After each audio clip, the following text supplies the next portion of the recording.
A heads up to listeners. This podcast features harsh language and some descriptions of torture. We feel it's important history to hear, but it can also be disturbing. Looking back, the U.S. government panicked after 9/11. There's almost no other way to describe the sheer top-to-bottom alarm and fear that drove its decision-making. Matt Waxman worked in the White House. He served on the staff of the National Security Council.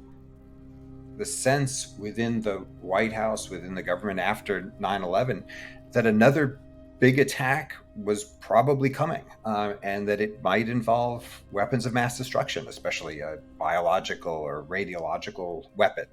This fear was very real. Some people accuse the Bush administration of overhyping the threat. I think sometimes, though, it probably understated the fears and threats that were being discussed internally and felt in a very real way. The night of September 11th was a surreal one in New York City. Emergency responders were now joined by hundreds of volunteers at Ground Zero. They sifted through what remained of the Twin Towers. There are survivors trapped in that rubble. Mayor Giuliani confirmed it less than an hour ago. How many, we do not know. But only now, hours later, under the harsh lights of rescue vehicles, is the true horrifying breadth of the terror becoming clear. But what they're doing is they're crawling through the craters and crevices of what's left. FBI Special Agent Mary Galligan was in Oklahoma City, where she had watched the towers fall on television. It was the day that evil came to most people's lives. They didn't think it existed, and it came and it existed, and it was in our backyard. She had helped lead the New York field office's investigation of al-Qaeda and its bombing of the USS Cole. And now she was worried about her colleagues in New York, blocks away from the World Trade Center. She was worried, too, about friends like John O'Neill, who had just left the Bureau to become the World Trade Center's security chief. Then the phone rang. Galligan's boss wanted her back in New York.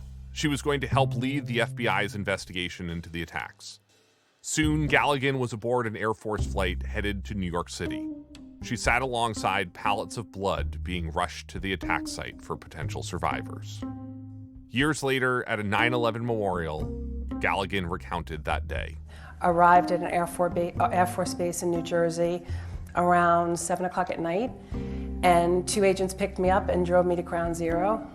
I think the first thing that struck me, because like many people I had seen it on TV and you're trying to comprehend it, is coming up the Jersey Turnpike, I-95, signs, the signs that tell you there's traffic ahead or there's an accident, were flashing, New York City is closed, New York City is closed. Just as someone who grew up on Long Island, went to school, Fordham in the Bronx, like New York City is not closed. And so that started the magnitude. And then when I got to Ground Zero, it was still relatively dark. You saw, National Guard trucks starting to come in. There had been some spotlights put up by the NYPD and the fire department. The fire is going on. It's believed at that point that 25,000 people had perished. There were all kinds of reports of other attacks that were coming. And I started to think, how do you start to organize this? The FBI's New York field office had lost two people in the attacks. Former counterterror chief John O'Neill and a bomb tech, special agent Lenny Hatton. They had both died helping evacuate the towers. The New York office was now full of agents desperate to track down the terrorists, but their building had been damaged itself from the crashes at the nearby Twin Towers. So Galligan, a group of other field agents and support staff, all relocated to a nearby parking garage on the West Side Highway. A command center where there were about 300 to 400 people a shift working in what was a garage. The phone lines, you can see they're hanging down from the ceiling. There was about 4 phones at the garage at the time. The FBI, as we sometimes do, borrowed the other 296 from different numbers in New York City. It didn't take long for the government to realize who was behind the attacks. In fact, as soon as officials began reading the flight manifests, they had a sinking feeling. They recognized the names of the hijackers. The men were al-Qaeda.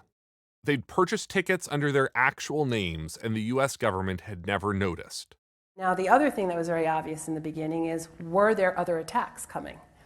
So literally, the manifests of every flight that day were collected and were investigated by the 56 field offices around the country.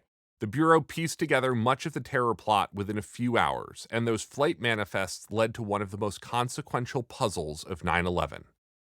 Because investigators immediately noticed a specific pattern. American Airlines Flight 11 that hit the North Tower of the World Trade Center, it had 5 hijackers aboard. United Airlines Flight 175 that hit the South Tower, 5 hijackers. American Airlines Flight 77, the plane that hit the Pentagon, 5 hijackers again. United Airlines Flight 93, though, was different. It was the only plane that didn't reach its target that day after passengers and crew attacked the hijackers in the cockpit. As best anyone could determine, that flight only had 4 hijackers aboard. Was there another hijacker out there? Someone who was supposed to have been aboard the plane and didn't make it? Was there someone ready to lead a second wave of attacks? The hunt for that man, the so-called 20th hijacker, would turn into one of the most important and twisting quests for the government after 9/11. And it would turn into one of the darkest chapters of the US government's response to those attacks. I'm Garrett Graff, a journalist, historian, and the author of The Only Plane in the Sky, an oral history of 9/11. And I've spent much of the last 2 decades studying and reporting on September 11th and how it changed our world. But as we face the 20th anniversary of the attacks, it's clear that many people still don't know the full story. From Long Lead and Goat Rodeo, this is Long Shadow, a podcast about the enduring mysteries and lingering questions of 9/11. Episode 6, The Relentless Search for the 20th Hijacker and How It May Have Eliminated Any Chance for the U.S. to Find Justice. Investigators raced in the minutes and hours after the attack to identify other al-Qaeda operatives in the U.S., while officials in Minnesota had a sudden, worrisome realization. They might have already arrested him. The search actually started almost a month before 9/11 with a man named Zacharias Moussaoui. In August 2001, at the urging of the FBI, immigration agents in Minneapolis arrested the French citizen. Instructors at the Pan Am Flight School said they called the FBI on August 17th after Moussaoui showed up offering cash and asking for lessons on a 747 flight simulator. He reportedly was not interested in takeoffs and landings, only how to fly the plane in a horizontal position. They got Moussaoui on an immigration violation, but the FBI suspected he was actually a terrorist in training. He was in custody and not answering their questions.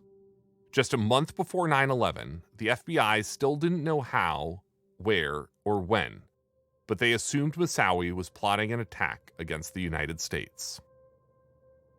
Then investigators argued over whether they could get a warrant to search his laptop. The FBI wanted to search his belongings, but they didn't bother getting a warrant. They didn't think they could due to that Chinese wall you heard about in last week's episode that limited the interaction between the intelligence side and the law enforcement side. Jamie Gorelick looked at Moussaoui's case as a member of the 9/11 Commission. His computer was sitting there. If that computer had been searched, it would have revealed the plot or a good bit of it. And when the prosecutors and agents in Minnesota, where Moussaoui was being held, tried to get authority to search that computer, they were basically told this is too hard. And no real effort was made to help those agents get that information, which they were entirely entitled to. Entirely. When you look back on it, it is astoundingly awful that those communications did not occur. Because had they occurred, had the people in the room talking to each other spoken to each other about what they knew, we would have stopped the plot. So the Bureau came up with another plan. They would deport Moussaoui back to France. The FBI hoped that investigators there could search his belongings for evidence when he arrived. On the morning of September 11th, that plan was still being finalized. Only later that day, while rescuers still put out fires in New York, Virginia, and Pennsylvania, did the FBI finally get that search warrant. They found, among other items, a cockpit operating manual, 2 747 training videos, spiral notebooks with handwritten notes on aviation, and a Microsoft Flight Simulator book. Later in December 2001, Zacharias Moussaoui was formally indicted on 6 terror charges. Federal prosecutors began to publicly talk about him as the 20th hijacker. Jackie McGuire was working on the investigation and would later become one of the FBI's lead agents on the 9/11 case. She was on the team that indicted Moussaoui. And we were working with prosecutors from Virginia. And as I understood it, part of that decision to indict Moussaoui in the Eastern District of Virginia was because it was known as the rocket docket. They moved cases, through appropriately and quickly.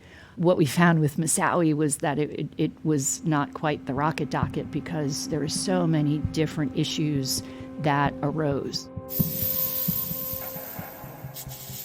The pretrial started out on a tense note when Moussaoui refused to enter a plea. Over a nearly hour-long rant, Moussaoui told the judge he was ditching his legal team and planned on defending himself. Later on, he told jurors, "I am Al-Qaeda. They do not represent me. They are Americans." The government's case against Moussaoui relied largely on similarities between his behavior and that of the hijackers. They took aviation classes, purchased knives, and had flight manuals for commercial jets. So to prove that he had nothing to do with the attacks, Moussaoui wanted to call other Al-Qaeda detainees to the stand. Only they could testify that he had nothing to do with the 9/11 attacks, Moussaoui argued. But the Pentagon and the U.S. government wouldn't let that happen. They said it could jeopardize national security. Meanwhile, family members of the 9/11 victims sat in the courtroom, stunned. They watched Moussaoui's case awkwardly stumble from hearing to hearing, never seeming to approach justice. Here's Rosemary Dillard, who lost her husband Eddie on American Airlines Flight 77, the plane that hit the Pentagon. Dillard spoke to reporters after the judge knocked down another request from prosecutors. I felt like my heart had been ripped out. I felt like my husband had been killed again. I felt like the government has let me down one more time. Then, in 2004, just days before voters picked George W. Bush or John Kerry, Osama bin Laden released a video, and for the first time, Al-Qaeda publicly claimed responsibility for 9/11. And he said that neither Kerry nor Bush is the answer to security for American people. He appears, as the person did yesterday, to be speaking or trying to speak directly to Americans. After being postponed, Moussaoui's criminal trial was convened the following year in 2005. While his court case slowly progressed, Moussaoui's mother, Aisha El-Wafi, a French citizen, made frequent pleas in the press. She said her son was a misguided terrorist, but not the 20th hijacker. Parce qu'ils vont le juger pour le 11 septembre, ça n'a rien à voir avec le 11 septembre. They are going to try him for 9/11, she said. This has nothing to do with 9/11 because he was in prison. He acknowledges that he is an Islamist. He acknowledges that he belongs to Al-Qaeda. But I don't think he deserves death nor life in prison. But then, out of the blue, and shocking everyone in the court, Moussaoui admitted to working with Al-Qaeda to crash a plane into the White House. The jury was left still with a decision. Should he get the death penalty? In the case of United States versus Zacharias Moussaoui, as to count 1, conspiracy to commit acts of terrorism transcending national boundaries. And count 3, conspiracy to destroy aircraft. And count 4, conspiracy to use weapons of mass destruction. The jury has found the defendant should be sentenced to life in prison without the possibility of release. Mr. Moussaoui got a fair trial. The jury convicted him to life in prison where he'll spend the rest of his life. In so doing, they spared his life, which is something that he evidently wasn't willing to do for innocent American citizens. Zacharias Moussaoui is currently in the federal Supermax prison in Florence, Colorado. not far from his fellow inmate Ramzi Youssef, the mastermind of the 1993 World Trade Center bombing. Supermax is the place that America sends the prisoners it wants to punish the most, a place former warden Robert Hood describes as a clean version of hell. Despite his apparent confession, we're still largely unsure about Zacharias Moussaoui's full role with al-Qaeda. According to the tale eventually pieced together by the FBI, Moussaoui had no role in September 11th. He and another al-Qaeda plotter told investigators that instead, he would have been part of a planned second wave of attacks that never materialized. So Zacharias Moussaoui seemed like he was not the 20th hijacker after all. Here's FBI Special Agent and 9/11 investigator Jackie McGuire. I wouldn't call him the 20th hijacker. I would call him co-conspirator, someone who's aware of the plot. I've never liked the term 20th hijacker because there were more. You know, there was not any one person. Sure, Moussaoui had made it into this country. He had attended flight training. If not for some, good investigation and his arrest in August, he could have likely been part of the plot. But there were others. There were others, again, for varying reasons, who didn't make it as far. This is where the story gets interesting. Because while the U.S. prosecuted Moussaoui, we had another suspect, another man who it appeared could have been the 20th hijacker. But we need to take a step back here. A decade ago, I wrote a book examining the FBI and the U.S. government's response to 9/11. I was stunned at the time about how the systems that normally are used to sift good intelligence from bad broke down. After the attacks, the FBI and CIA arrived in the Oval Office every day and essentially vomited out to the president every uncorroborated lead, tip, or theory they had collected in the previous 24 hours. It was all placed into a spreadsheet called the Threat Matrix. That document, full of undigested intelligence, more rumors than facts, was a daily reminder of the worst-case scenarios if U.S. officials made the wrong choice. I ended up choosing that name, The Threat Matrix, as the title of my book on the FBI and the years after 9/11, because it was so key to understanding the nation's fear and why the U.S. government panicked. At the same time, the U.S. turned its back on the successful model we had used to fight terrorism in the years before 9/11. Before September 11th, the U.S. treated terrorism as a crime. The Bureau investigated, indicted, arrested, and questioned terrorists and al-Qaeda operatives. And it worked well. The FBI had developed good cooperation from some of them. And just weeks before 9/11, federal prosecutors successfully convicted the top plotters of the 98 embassy bombings in a New York City courtroom. But now, after 9/11, Vice President Dick Cheney, Defense Secretary Donald Rumsfeld, and Justice Department lawyers like John Yoo decided this was war, and the U.S. should treat terrorists not as criminals, but as enemy combatants. People not entitled to all the niceties of the U.S. legal system. That fall, as Cheney and Rumsfeld threw the terror playbook out the window, special forces, CIA officers, and eventually a large-scale U.S. military force plunged into Afghanistan in October 2001. In December of that year, as the indictment against Zacharias Moussaoui was announced, U.S. armed forces were in a desperate firefight. They had surrounded al-Qaeda in the mountains of Tora Bora, where bin Laden had holed up. And that fall and winter, the U.S. military scooped up hundreds of detainees from Afghanistan. They were unsure who was a hardened terrorist, a low-level fighter, or a random farmer in the wrong place at the wrong time. Those captured detainees were loaded onto planes and helicopters and flown halfway around the world, taken to the U.S. Navy base in Guantanamo Bay, Cuba. The prison at Gitmo was established in early 2002 by President Bush and Defense Secretary Donald Rumsfeld. It was part of the bleakest chapter of our post-9/11 response. Shane Cottadall is a senior attorney with the Guantanamo Litigation Project at the Center for Constitutional Rights. He's on a team that's traveled to the facility for years to defend the clients being held there.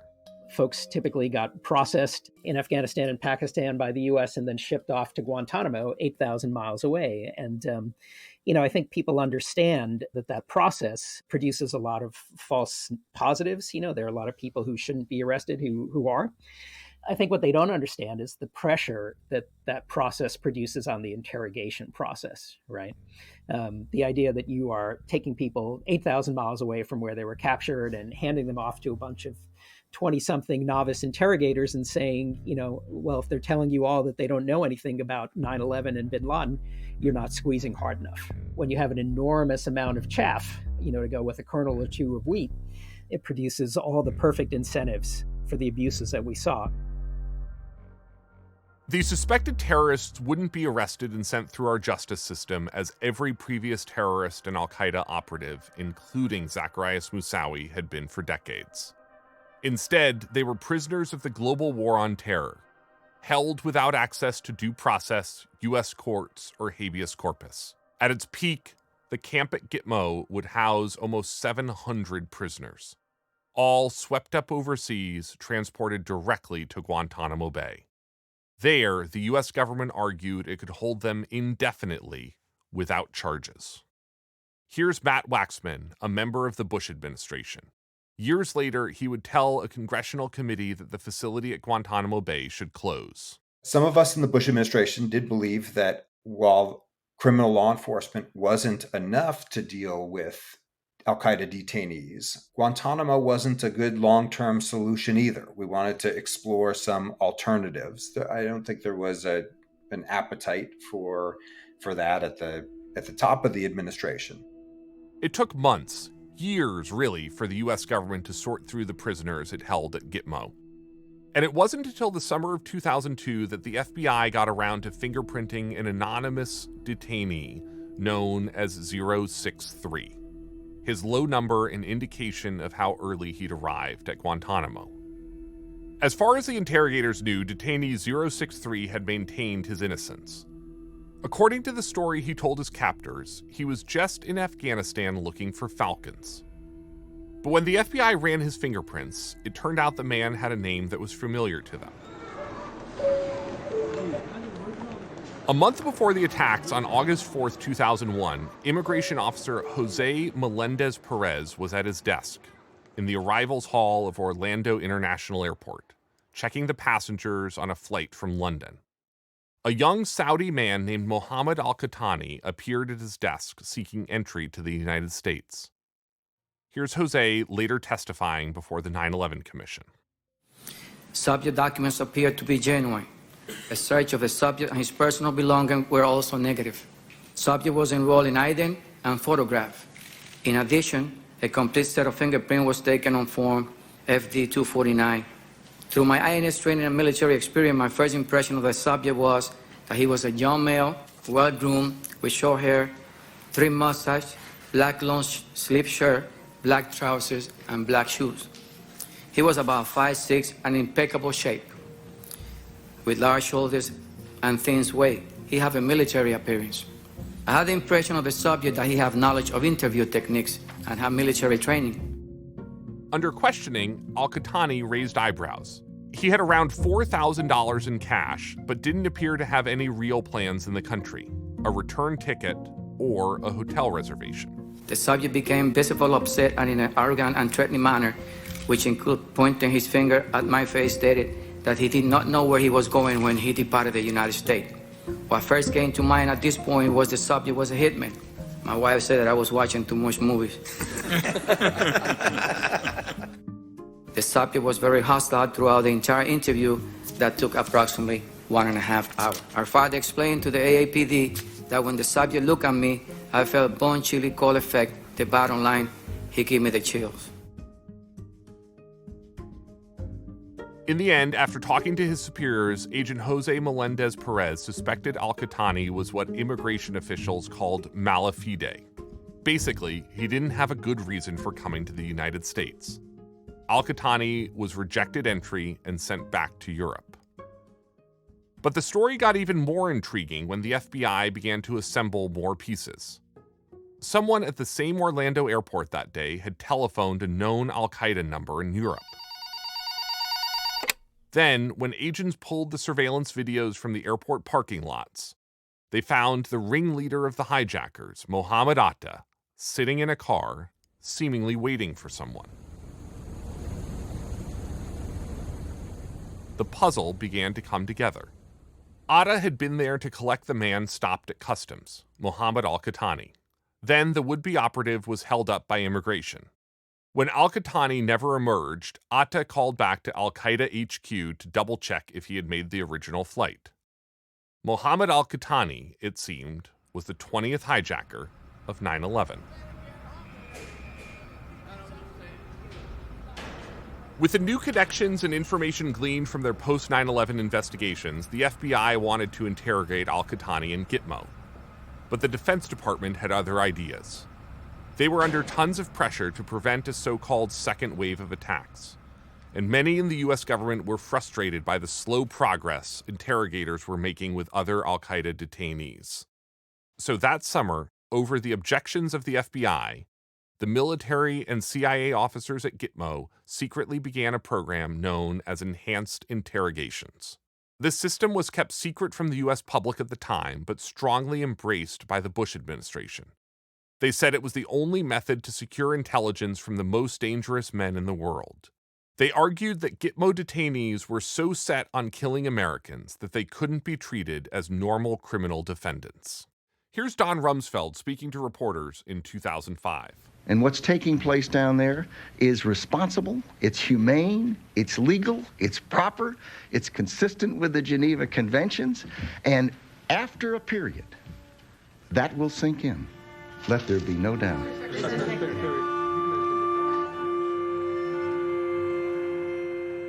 As the public learned of these techniques beginning in 2005, virtually everyone else would come to a different conclusion.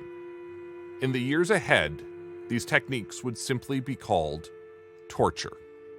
And the first man to be tortured was our new suspected 20th hijacker, Mohammed al-Qahtani, detainee 063. Attorney Shane Cottadall later read his interrogation log that was published by Time magazine. Sleep deprivation, interrogating someone 20 hours a day, pouring water over their head, making them wear women's underwear, making them dance with interrogators, sexually humiliating them.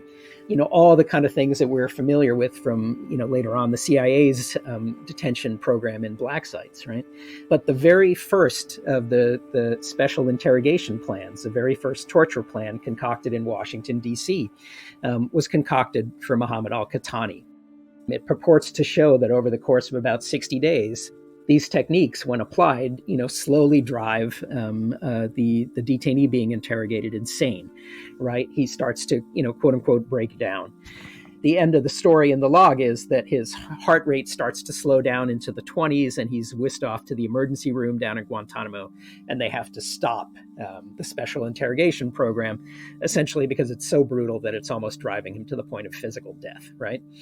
But this is kind of a test case in some respect, right? The very first special interrogation plan successfully results in breaking someone down psychologically, although there's no indication in the log that they actually get any information that they're seeking out of this all.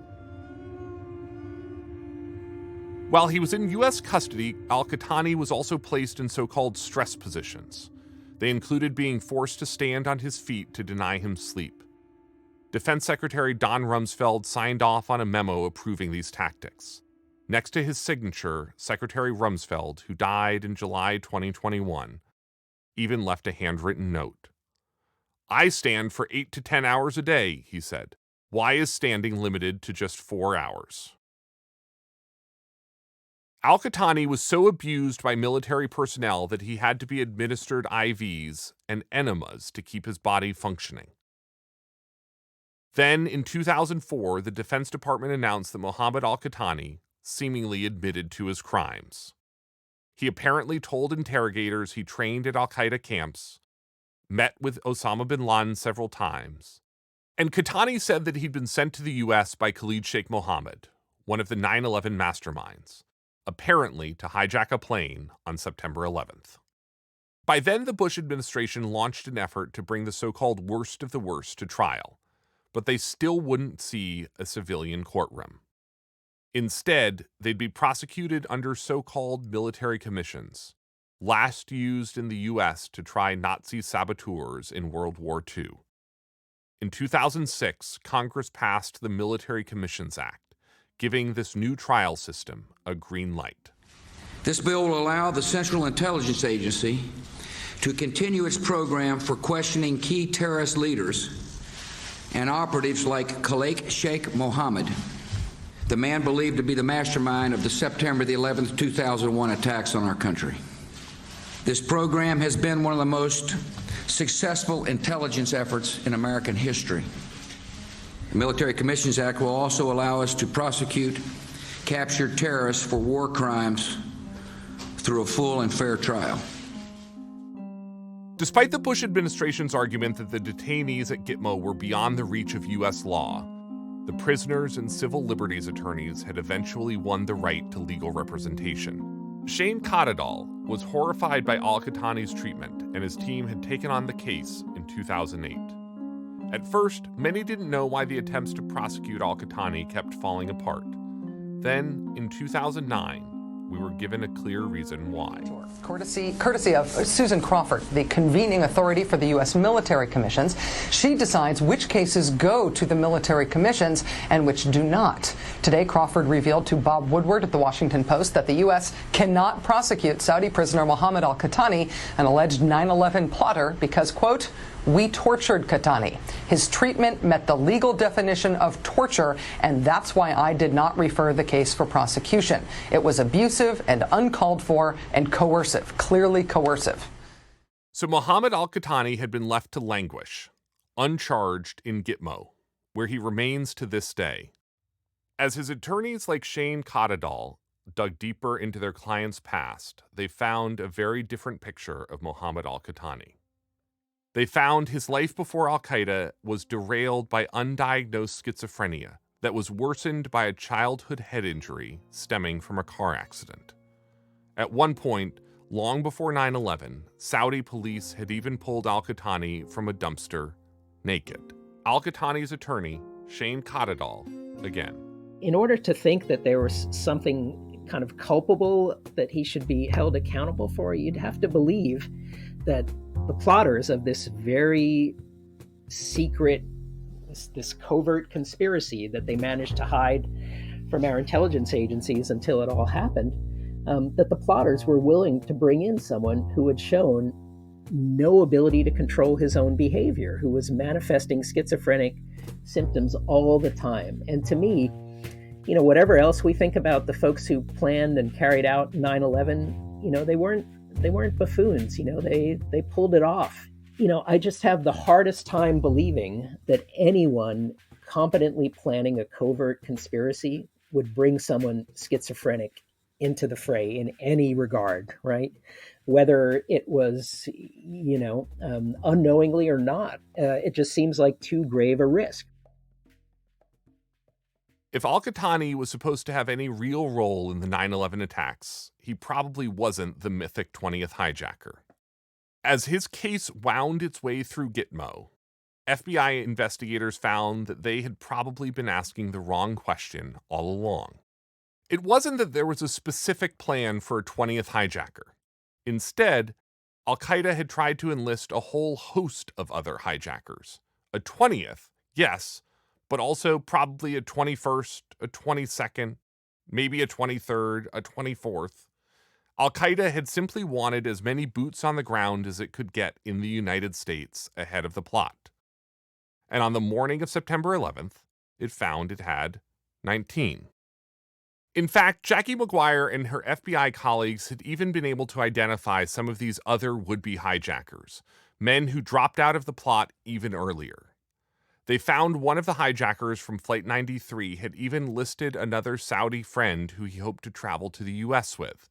The two men had applied for visas together in April 2000, but the friend's mom had stopped him from participating in the plot.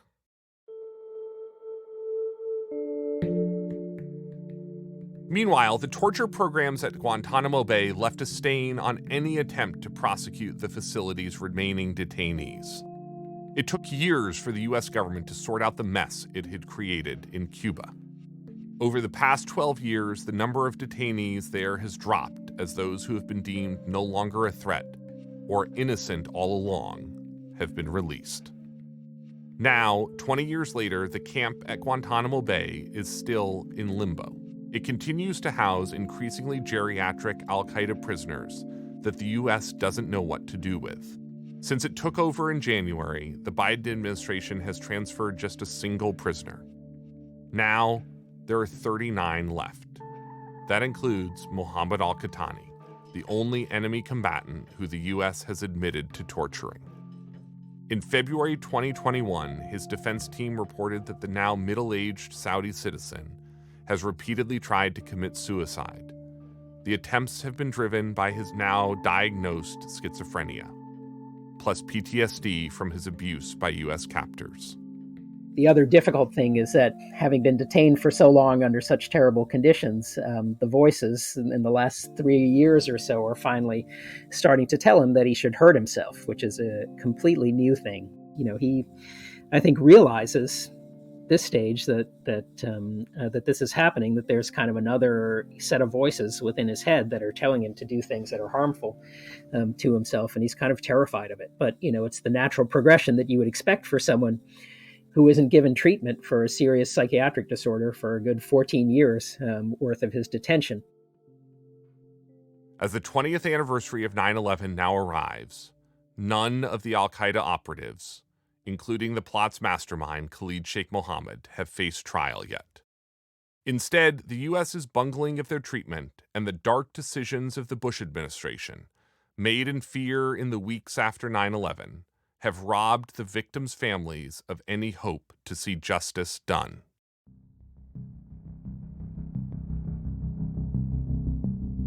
Next time on Long Shadow, hear about the place that Mohammed al-Qahtani, 15 of the 19 hijackers on September 11th, and Osama bin Laden all call home. The Kingdom of Saudi Arabia. Maybe you even heard this vague term on the news a few times. The Saudi connection. We mentioned, Gene, the Saudi connection to this AMI story. One of America's most sensitive secrets is out. Saudi Arabia's role in the 9/11 attack. We're getting an inside look at the FBI's investigation into possible ties between Saudi Arabia and 9/11. So what is the Saudi connection to 9/11? Find out next time on Long Shadow. Long Shadow is a production from Goat Rodeo and Longlead. You can find it wherever you get your podcasts. Go ahead and rate the show and leave us a review. It helps spread the word. I'm your host, Garrett Graff. Long Shadow's lead producer is Max Johnston. John Patrick Pullen is the show's executive producer. The episode was written by me and Max. Story editing from Morgan Springer. Editorial support from Dan Eisner, Diana Albasha, and Owen O'Carroll. Production assistance on this episode from Isabel Kirby McGowan. Senior producers at Goat Rodeo are Megan Nadolski and Ian Enright. Rebecca Seidel is managing producer. Music from Blue Dot Sessions and Ian Enright. Podcast artwork by Emily Crawford. Longlead's creative director is Natalie Matuszewski. And a thanks to ABC, CBS, NBC, PBS, C-SPAN, and the 9/11 Memorial and Museum for some of the archival audio you hear on the show.